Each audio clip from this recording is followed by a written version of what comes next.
كفتة بالبصل مكرمل طعمها وريحتها يخطفك كده من اول لقمة. سهلة وسريعة وما بتاخدش مننا اي وقت ولا مجهود، نص ساعة بالظبط تكون جاهزة معانا وكلها في صينية واحدة او حلة واحدة، وطعمها وريحتها تجنن.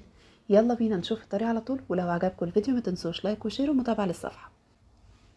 ونسمي الله ونبدأ. واول حاجة عندي هنا نص كيلو لحمة مفرومة في حوالي 20% دسم. هنزل عليه فص توم، بصلايه صغيره، فلفل احمر حلو، ممكن تضيفوا كمان فلفل حامي. هفرمهم الاول في الكبه كويس جدا واحطهم على اللحمه بميتهم زي ما هما، ونبهرهم. نص معلقه ملح صغيره، نص معلقه فلفل اسود، ربع معلقه سبع بهارات او بهارات لحمه، شويه كزبره صغيرين حوالي ربع معلقه، وعليهم وده اختياري رشه قرفه ورشه جوز الطيب.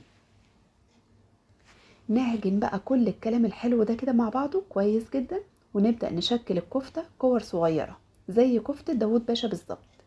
ومجهزة عندي هنا صينية فيها معلقة دقيق، اللي هكوره من اللحمة هحطه فيها عشان اعفرها بس كده وتعمل معانا صوص حلو جدا في الاخر.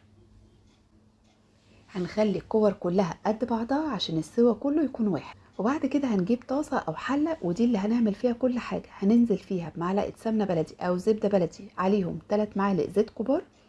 اول ما يسخنوا هننزل بالكفتة بالشكل ده، تتحمر وتاخد لون من كل الجهات، ونفضل كده واحدة واحدة نقلبها لحد كلها ما تستوي معانا.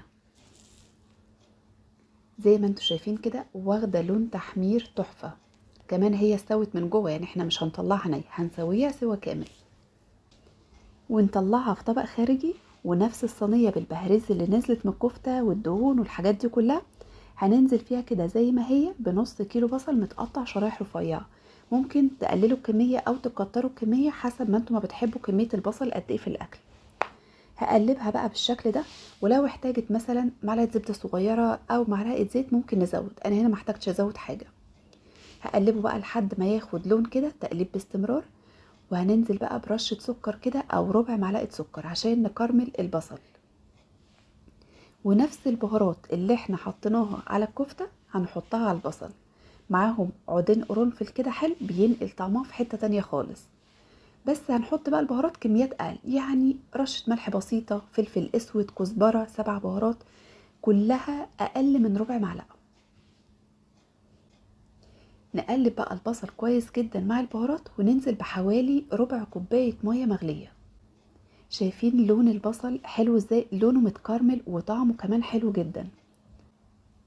نرجع بقى الكفتة تاني على البصل، هنسيبها بقى كده 10 دقايق على البوتاجاز تغلي غلوة وياخدوا من طعم بعض، ونطفي عليها.